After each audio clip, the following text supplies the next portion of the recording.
of teaching on faith. What we discussed last week is what we call unconscious faith. Aside for faith to work, it has to be unconscious. Anything you are conscious of is in your head. And when you are not paying attention, you might not be able to do it. But for you to manifest who you are, it has to be from an unconscious level. So that's why we call it unconscious faith. Faith that you just operate in that faith without thinking, because it's who you are. You don't have to censor yourself. You don't have to put on a performance for people to see you. Because they say your character is who you are when nobody's looking. And faith should be your way of life. How you normally see things. When crises occur, do you act as if you are alone and you are hopeless, or you know that God knows this was coming and God is with me? And whatever comes to my life, we have to pass through God because God is on my side. That was the essence of our teaching last week. We call it unconscious faith. And if I have to put it in a word or two, what I would say last week, what the teaching was all about last week was the fact that God knows the trouble that is coming towards your way. Yet, He made you a promise. And that the promise of God is made manifest when life seems hopeless and when life seems so tough. And that is when our faith really come alive.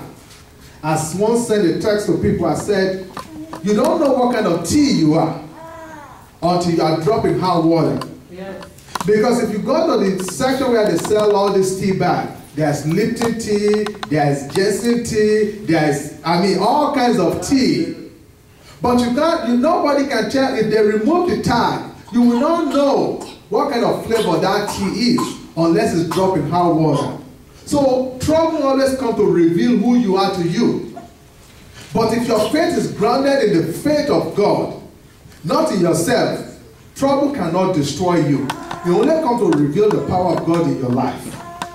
This man says it. He said before his father passed away, Kenneth Hagin Sr. He said when they were struggling and the ministry was new, whenever there's a crisis in their life, they said, wow, this is an opportunity for God to manifest Himself. Let's see how God is going to deal with this.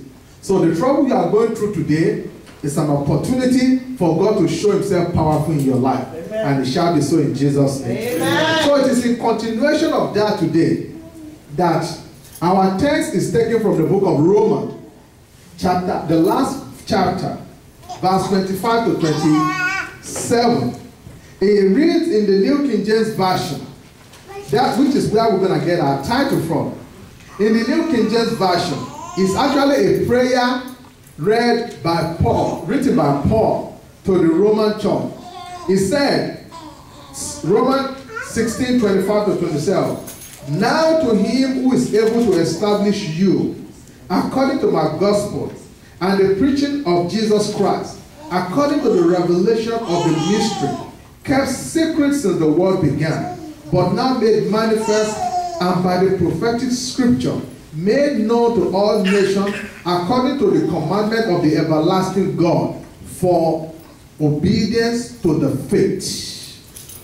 Our text, our title for today's message, in continuation of our series sermon on faith, is obedience.